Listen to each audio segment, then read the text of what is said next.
Hello folks, and welcome back to Whiskey Wars. My name is Sean, and tonight we got another list, but this is a bad list, the naughty list, whatever you want to call it.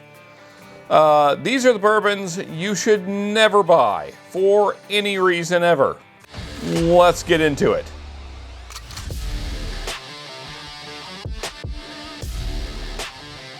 So we did a video like this near the beginning of the year, and you guys seem to really like that. And so here's another one.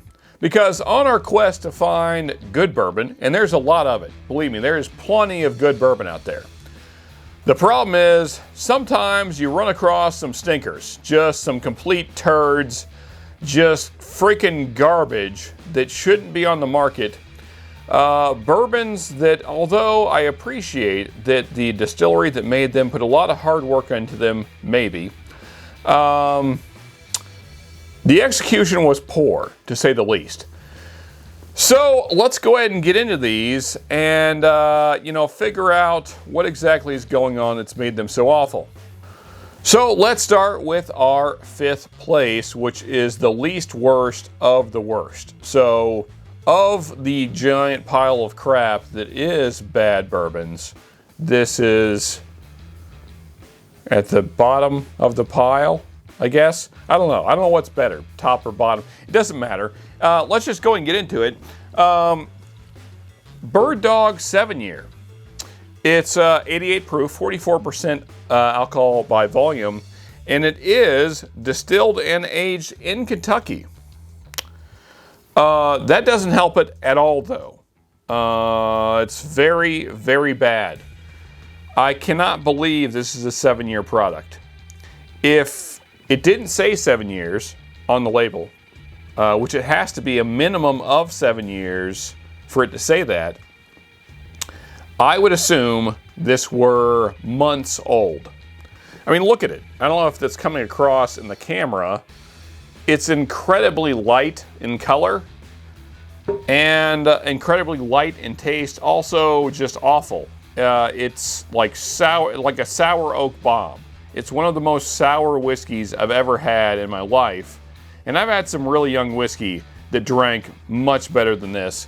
The other problem is, it's $20 to $25 in my area. And for that price, you could also have Wild Turkey 101, you could have Old Forester 100, you could have M. Williams Bottle & Bond. I could go on and on about all the bourbons you could have instead of this freaking garbage. But yeah, this exists because they just had to fill a spot in the market. I don't even know what the hole was. We didn't need this. It's awful, though. Yeah, so there you go. Fifth place. Bird Dog, 7-year, whatever. Yeah, it's crap.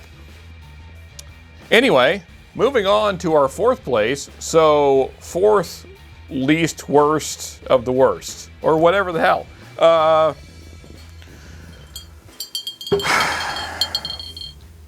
I don't know what to say about this bottle.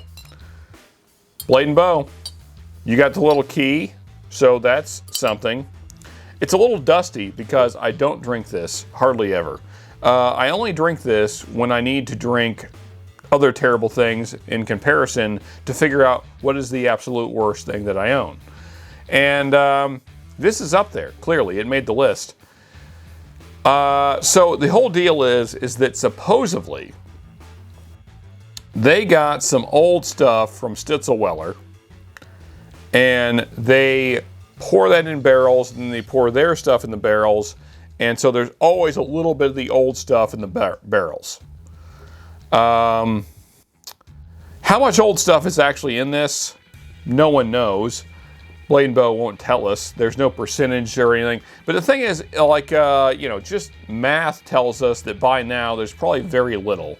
And there's probably a majority of very young stuff, and that's exactly what it tastes like. It tastes like very young whiskey that they're charging $45 to $50 for, and it's a freaking ripoff. It's a very nice bottle.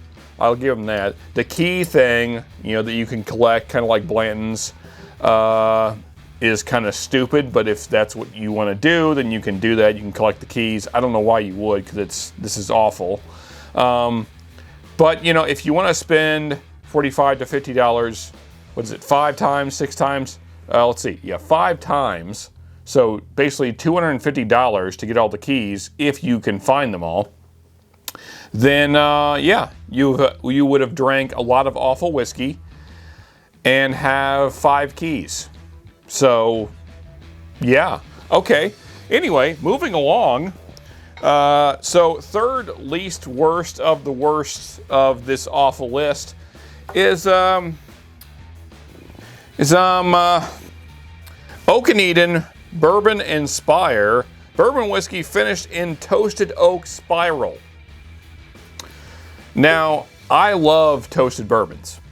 I'm a fan. I love the double oaks, the toasteds.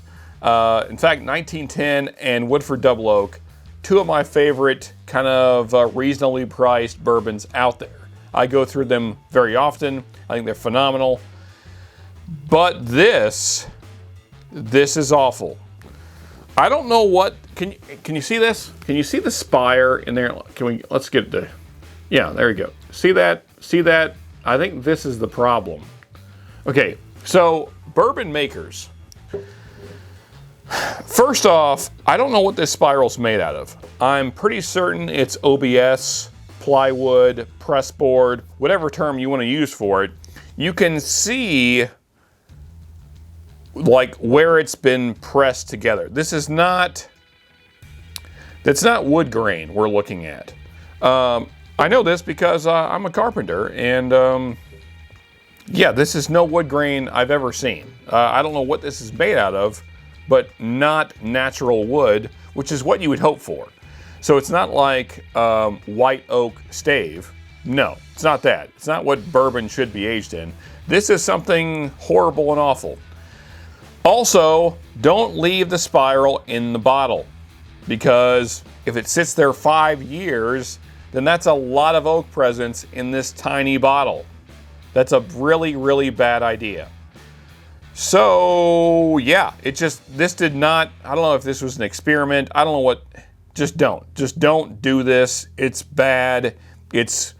It's one of the funkiest, like, weird wood notes I've ever gotten on a bourbon. It tastes like there's plywood in this bourbon. So if that's a note that you like, then, you know, go for it. I don't like it. So yeah, that's our third least worst, whatever. Yeah. So now to our second least worst. This crap right here. I know Basil Hayden's made 2 of the don't buys in a row, but this one's so awful that I had to point it out. Basil Hayden's Dark Rye, which is a lie, by the way, because it's not a rye whiskey. Let me read to you what it actually is. Kentucky Straight Rye Whiskey, good so far. Blended with Canadian rye whiskey, okay, we're still in the same ballpark, fine. And port. They add port wine to this. So it cannot be called rye whiskey. It's not. I don't know how they get away with this, honestly. I'll tell you what it is. It tastes like a bourbon that you then put wine that has soured. So for you wine drinkers out there, once your wine bottle sits open for a while, say a week or so, what that wine tastes like after that time period, you know, sour wine. It tastes like sour wine has been poured into a very watered down bourbon. And it's really, really bad. It's one of the worst things I've ever had in the bourbon world. I don't know why they put this out on the market. It's not good. It's certainly not worth $40 to $50. And I would not recommend it to anyone for any reason. It's truly awful. Moving along, like the last Don't Buy video, there's one here that I don't own. And I don't own it because someone sent me a sample of it, and that someone is Fun with Whiskey. Thank you, Charles and B. We appreciate you. They sent me a sample of Brothers Bond. And they sent me it because they could not believe how awful it was. And I can't believe how awful it is. Brothers Bond is a celebrity-ish whiskey from the folks of Vampire Diaries, if you're a fan of that kind of stuff. And it is horrible. It is one of the worst things I've ever tasted. And even with these, even with those 4, it's still the worst of the worst. It's the worst bourbon I've ever had. It's truly horrific. It tastes like if you took sawdust and then you wet it with urine and you let that sit outside and ferment and like start to, you know, just, I don't know, it just bubble up in its own juices, and then you bottled those juices. That's what Brothers Bond is. It's one of the worst things I've ever had in my life. It's like fermented, pissy sawdust. It's really bad. I cannot stress how awful it is. There's some people that like it. I don't know why. Anyway, that's the list, folks. I know we've run a little long here, but I had to get my points across because these are truly bad, and I hope I can save you some money by you not buying them. There's plenty of good whiskey out there, folks.